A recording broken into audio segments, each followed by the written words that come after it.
nuestro programa volvemos a descubrir que en Ciudad Real sí que pasaron muchas cosas. Hoy nos adentramos en un capítulo diferente de la mano de Miguel Ángel Hervás, que es arqueólogo y nos va a hablar de inundaciones, tempestades, plagas, sequías, todo esto que pusieron a prueba nuestros antepasados, Miguel Ángel, entre el siglo XVI y XIX más o menos. Sí, el ¿no? estudio abarca desde mediados del siglo XVI aproximadamente hasta finales del siglo XIX, principios del XX. Bueno, empezamos por el principio. El título Aquí nunca pasó nada suena como un poco provocador, ¿no? Y tú demuestras que sí, sucedieron muchas cosillas. Sí, el título, el libro se titula Aquí nunca pasó nada, Ciudad Real entre líneas. No es mío, es una creación del equipo editor, del equipo de Sobrino Comunicación Gráfica, que es el equipo que dirige y crea la colección de Ciudad Real Ensayo. Pero bueno, es un título que a mí me gusta mucho porque, por un lado, resulta atractivo, de primeras capta la atención del lector desde la portada del libro y luego refleja muy bien el enfoque que tiene este libro, ¿no? Se trata de acercar al lector pequeñas historias que normalmente no aparecen en la bibliografía al uso, o si lo hacen, pues aparecen de una manera muy secundaria o a título meramente ilustrativo, y que sin embargo tienen su importancia para conocer la historia de nuestra ciudad y los modos de vida del pasado, ¿no? Para construir ese discurso histórico.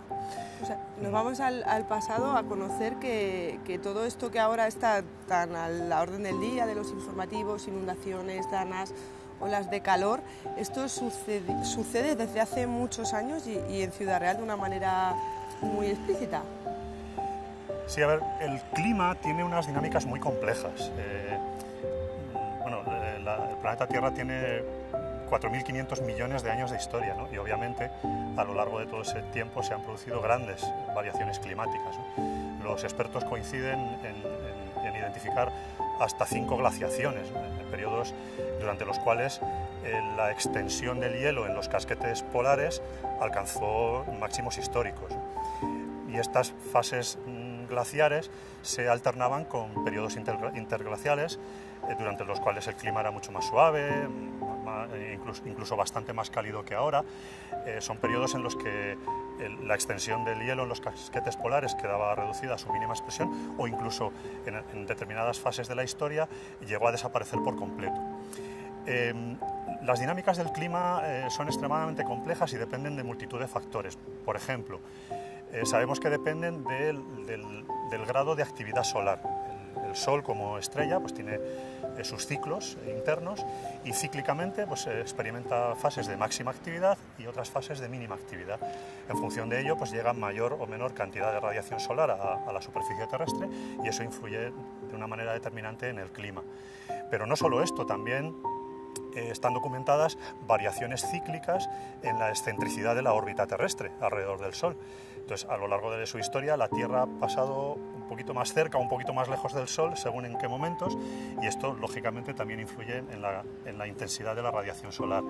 También se han dado variaciones cíclicas en la orientación y en el grado de inclinación del eje de rotación de la Tierra, lo cual determina el ángulo con el cual inciden sobre la superficie terrestre los rayos del Sol. Esto a su vez influye en el clima. Luego están las dinámicas oceánicas y atmosféricas, que están muy íntimamente relacionadas. Las grandes masas de agua fría y agua cálida circulan por los océanos y esto determina los modos en los que el calor circula por el mundo, y esto a su vez influye de una manera determinante en las dinámicas atmosféricas y por lo tanto en las dinámicas climáticas.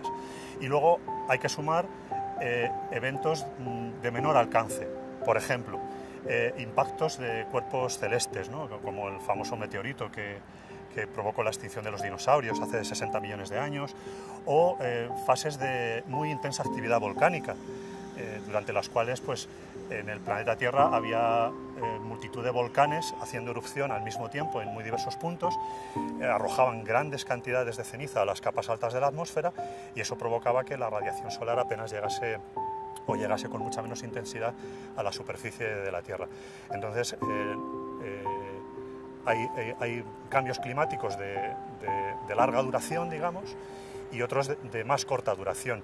Y bueno, el que yo reflejo en el estudio es lo que los científicos han dado a llamar la pequeña edad del hielo, que es una fase de clima frío, que es la más fría que se ha producido en Europa occidental desde la última glaciación y que tuvo lugar entre mediados del siglo XVI y finales del siglo XIX aproximadamente. Todo esto afecta al planeta Tierra donde vivimos y especialmente documentado en este libro en Ciudad Real a través de documentos del archivo municipal y recortes de prensa de la época también, ¿no? Sí. Documentos históricos. Sí, en efecto. Una de las fuentes principales para este estudio ha sido el Archivo Histórico Municipal de Ciudad Real y principalmente las actas de pleno, que bueno, se conservan desde el siglo XV y son documentos donde constaba por escrito los acuerdos de las juntas de gobierno municipales a lo largo de la historia. Y lógicamente pues estos acuerdos estaban relacionados con la realidad cotidiana de la ciudad. Entonces aparecen con bastante frecuencia reflejados estos eventos climáticos, ¿no? Periodos de sequía extrema, periodos alternados con periodos de intensas lluvias, tormentas, inundaciones, vientos huracanados o plagas de langosta. Todo eso lógicamente generaba dificultades y preocupación en la población de Ciudad Real y eran temas abordados por los plenos municipales y ahí aparecen registrados estos eventos. Me llama la atención leyendo el libro, el capítulo que mencionamos, que en el pleno incluso se declaraba las rogativas a la Virgen, sí. ¿no? A la Virgen de la Blanca en esta época. Época. O sea, las autoridades se enfrentaban a estos problemas de diversas maneras, ¿no? Uno de los recursos más utilizados en esta época era el de solicitar rogativas y novenarios a distintas vírgenes, principalmente la Virgen del Prado, como patrona de la ciudad, lógicamente, pero también se pedía la intercesión de la Virgen de Nuestra Señora de la Blanca, que por aquel entonces estaba custodiada en la iglesia del Alcázar de Calatrava la Vieja, en término de Carrión de Calatrava, y que era traída con motivo de estas rogativas, hasta la iglesia parroquial de Santiago, aquí en Ciudad Real. Y también algunas veces se recurrió a traer a la Virgen de Alarcos, que era traída hasta la Catedral de Santa María. Las autoridades también intentaron otras soluciones, otros paliativos. Las crisis climáticas normalmente daban lugar a crisis de subsistencia. Bueno, pues las malas cosechas provocaban hambrunas, enfermedades y era un círculo vicioso difícil de romper a veces, ¿no? La escasez de granos provocaba que los grandes terratenientes los retuvieran para forzar de una manera especuladora la subida de precios y esto obligaba a las autoridades a intervenir, pues por ejemplo liberando cantidades de grano del pósito municipal, poniéndolas a la venta en condiciones ventajosas y bueno, otras soluciones que se daban, por ejemplo en las plagas de langosta, era la orden a las zonas afectadas, podían ser algunas pedanías o el propio municipio, la propia ciudad de Ciudad Real, obligarles a contratar peonadas para que acudieran al campo a exterminar los insectos. Leyendo este capítulo de Aquí nunca pasó nada, nos sorprende la de sucesos catastróficos que tuvieron lugar aquí en Ciudad Real, donde vivimos. ¿Alguno que te llame especialmente la atención al documentarlo? Sí, efectivamente son muchos y muy variados los sucesos que aparecen reflejados en las fuentes escritas y que describimos con detalle en el artículo. Y bueno, así a bote pronto, de los más llamativos o de los que más se me quedaron en la mente, es por ejemplo un episodio que sucedió el 20 de mayo de 1594, en que se habían solicitado rogativas a la Virgen de Nuestra Señora de la Blanca, que había sido traída desde Calatrava la Vieja hasta la parroquia de Santiago de Ciudad Real con motivo de estas rogativas para que cesase la sequía, para que viniesen las lluvias. Y curiosamente, ese mismo día en que llegó la Virgen a la parroquia de Santiago de Ciudad Real, se desencadenó una tormenta tremenda sobre la ciudad, con un aguacero impresionante, con rayos, truenos, vientos huracanados, hasta el punto de que uno de esos rayos impactó en el campanario de Santiago e hirió gravemente a dos sacristanes que en ese momento estaban tocando las campanas para avisar precisamente de que acababa de llegar la Virgen desde Calatrava. Y bueno, pues según cuenta la crónica, el cura párroco y otros fieles acudieron enseguida al auxilio de los sacristanes y pudieron salvarles la vida. Otra noticia curiosa que me llamó la atención sucedió justo un siglo después, en 1694. Se declaró una plaga de langosta muy feroz en los campos del entorno de Ciudad Real, hasta el punto de que la solución que encontraron las autoridades municipales en ese momento fue decretar que salieran todas las piaras de cerdos de la ciudad al campo a comer el máximo posible de la cosecha para intentar frenar la plaga de langosta, con la esperanza de que el daño que iban a causar los cerdos fuese menor que el que ya estaba causando la langosta. No sabemos si funcionó o... Eso no nos lo dice la fuente. Y ya por último, en 1934 me llamó mucho la atención, en los recortes de prensa del momento, bueno, pues unas lluvias muy intensas que hubo entonces anegaron la Plaza del Pilar, pero bueno, las crónicas de la época relatan que el agua llegó a alcanzar hasta 4 metros de profundidad en la Plaza del Pilar. A raíz de todos estos sucesos, por ejemplo, inundaciones, ¿cómo se adaptó la población físicamente para sobrevivir, ¿no? Para vivir? Verás, uno de los episodios más graves de inundaciones que sufrió la ciudad fue entre los años 1504 y 1508. Ahí se produjeron episodios de lluvias muy abundantes y muy persistentes y provocaron graves inundaciones en la ciudad, hasta el punto de que, según las fuentes de la época, provocaron la despoblación de una buena parte de ella. El problema de Ciudad Real, en este sentido, es un problema eminentemente topográfico, porque la Plaza del Pilar es el punto más bajo de la ciudad. Está construida dentro de un cráter volcánico, un cráter explosivo, un cráter higromagmático, y esto hace que sea una zona endorreica, es decir, las aguas no tienen salida natural. Las aguas pluviales que caen dentro de ese vaso de captación, que es el cráter del volcán, pues van todas a parar a la Plaza del Pilar. Entonces, la única manera de luchar contra esto fue en su momento hacer una cava, un canal, para entendernos, que en ese momento empezó a construirse en 1508, partía de la Plaza del Pilar, salía del recinto amurallado por la Puerta de Alarcos, ahí giraba hacia la derecha para encaminarse en dirección al Guadiana, con una traza más o menos parecida a la que hoy día tiene el colector emisario de la ciudad, hacia la depuradora, que entonces no existía obviamente, pero que está junto al yacimiento de Alarcos, ¿no? Porque la idea era que esa cava, que una vez salía de las murallas ya iba en mina, ya era subterránea, pues pudiese desaguar las aguas pluviales de esa parte de la ciudad.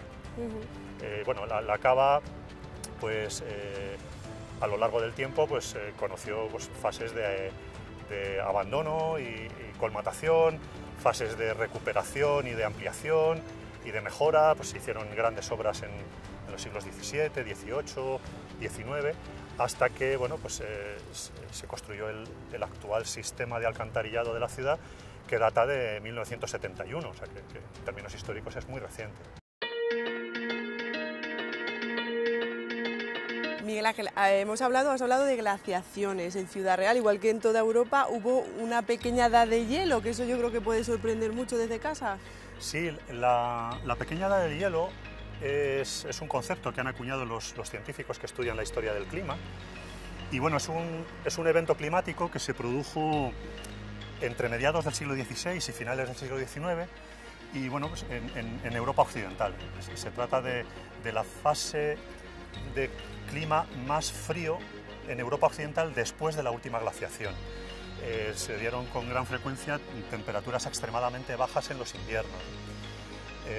Eso está ampliamente documentado por las fuentes escritas. Por ejemplo, el río Ebro, en Tortosa, que está prácticamente al nivel del mar y muy cerca de su desembocadura, donde el río lleva un caudal tremendo, pues se heló varias veces a lo largo de estos siglos, y eso está perfectamente claro en las fuentes escritas, y de hecho algunas de estas heladas, o sea, el Ebro llegó a estar helado por periodos de hasta 15 días consecutivos, ¿no? Esto nos da un poco la idea de hasta qué punto esos fríos eran extremos en la pequeña edad de hielo.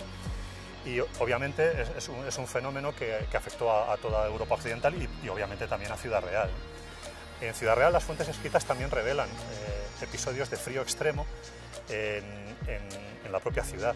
De hecho, recuerdo ahora mismo la solicitud del Pleno Municipal de rogativas a la Virgen del Prado en el año 1777 para que dejase de nevar, porque dicen las actas de Pleno que bueno, pues los caminos estaban completamente intransitables y las gentes estaban atrapadas en sus casas y no podían salir ni siquiera a ganarse la vida, ¿no?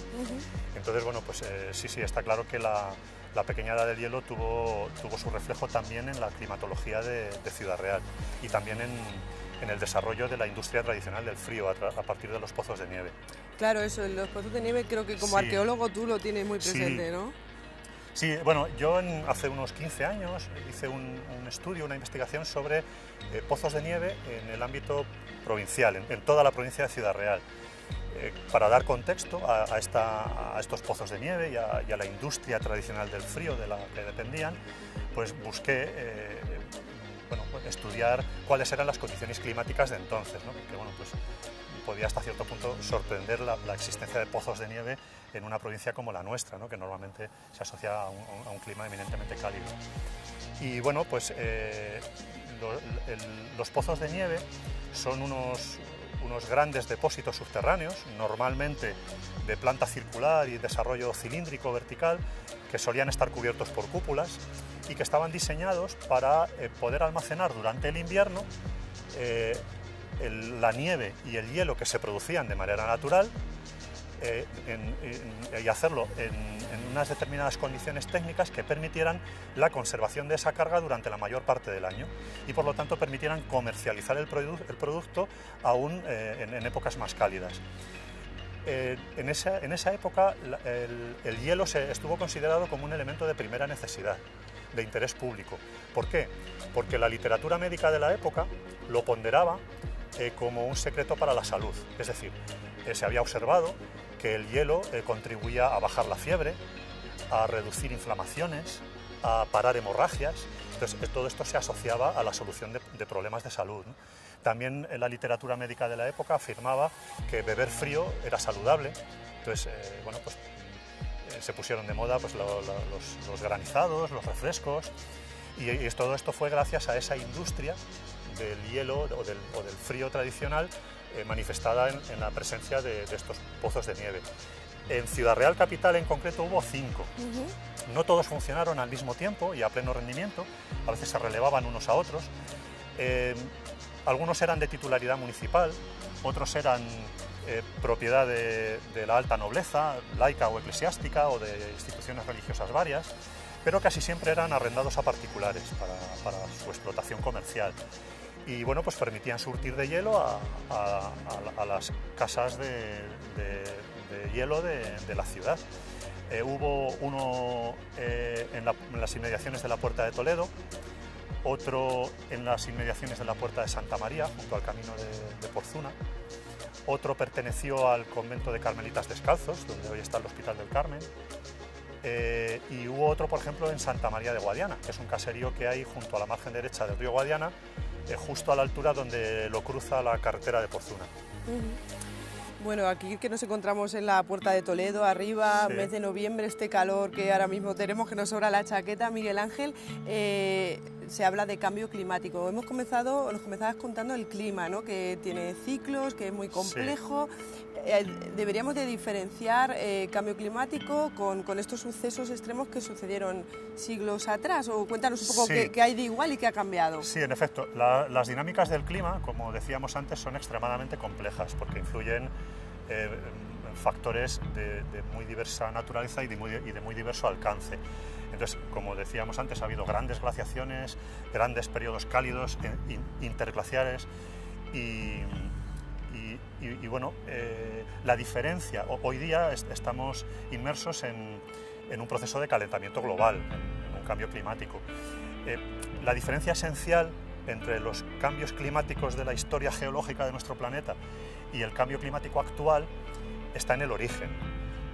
Los cambios climáticos del pasado venían determinados por unas circunstancias a escala planetaria que quedaban totalmente fuera del alcance de cualquier sociedad civilizada, ¿no? Son causas que tienen que ver incluso con, como decíamos antes, con la órbita terrestre alrededor del Sol o con los cambios de inclinación en el eje de rotación de la Tierra, ¿no? o los cambios de la circulación oceánica, atmosférica. En cambio, el cambio climático que estamos experimentando en la actualidad está causado directamente y acelerado de una manera muy importante por la acción directa del ser humano, ¿no? Con esta emisión masiva de gases de efecto invernadero a la atmósfera. Bueno, esto nos llevan los científicos advirtiendo desde hace décadas, no les hemos hecho mucho caso, pero bueno, la diferencia es que sobre esta crisis climática el ser humano sí tiene capacidad de actuación, dado que está causada directamente por la actividad humana, ¿no? Entonces deberíamos cambiar, y como sociedad, muchos de nuestros hábitos para garantizar la pervivencia de los ecosistemas, que a su vez garantizan nuestra propia supervivencia. Pues Miguel Ángel, después de tener este libro en nuestras manos, leerlo, este capítulo de tempestades, inundaciones, plagas, sequías entre el siglo XVI y mediados del siglo XIX, ¿qué te gustaría que la gente se quedara en el pozo? Bueno, pues me gustaría que se divirtiesen leyendo este artículo en concreto y el libro en general, porque, bueno, pues, como decíamos al principio, tiene historias muy atractivas, muy sorprendentes, y que además a la vez nos acercan mucho a la gente, a nuestros antepasados, ¿no? a sus padecimientos y bueno, a esas dificultades. También yo creo que nos puede ayudar a valorar que nuestras condiciones de vida actuales, por muchos problemas que tengamos o por mucho que nos agobien determinadas cuestiones, pues nuestras condiciones de vida actuales son infinitamente mejores que las que tuvieron nuestros antepasados, ¿no? que se veían sometidos a estas crisis de subsistencia recurrentes por una sucesión continua y aparentemente interminable de periodos de sequía alternados con inundaciones, con plagas. Bueno, de hecho, bueno, los estudiosos del clima están de acuerdo en afirmar que, por ejemplo, el clima de los siglos XVII y XVIII fue el más catastrófico de los tiempos modernos, ¿no? Entonces, en ese sentido, pues, nos puede mover a reflexión, ¿no? que nos encontramos bastante mejor que hace muy poquito tiempo, ¿no? Y también concederle el valor que merece a la ciencia y a la tecnología y a la ingeniería, ¿no? La ciencia nos ayuda, de hecho es la única vía para comprender esas complejas dinámicas del clima, al igual que muchos otros eventos que nos afectan directamente, ¿no? Y bueno, es la vía más rápida y más directa, pues, para hacer frente a estos eventos catastróficos. La ciencia nos ayuda a predecirlos, a medirlos y a adoptar políticas preventivas, ¿no? más que paliativas, ¿no? que es lo deseable. Y bueno, pues en esa misma línea va la ingeniería, ¿no? El desarrollo de la ingeniería nos ha permitido, entre otras cosas, que hoy día tengamos agua corriente y tengamos desagües cuando llueve, cosa que no sucedía hace muy poquitas décadas en nuestra propia ciudad. Pues Miguel Ángel, muchísimas gracias, sobre todo por habernos dedicado este tiempo, que creo que eres el autor más internacional, que bueno, suerte te habíamos pillado aquí en Ciudad Real. Pues muchísimas gracias a vosotros. Y seguiremos tus investigaciones en Baraca Arqueólogos. Encantado, muchísimas gracias.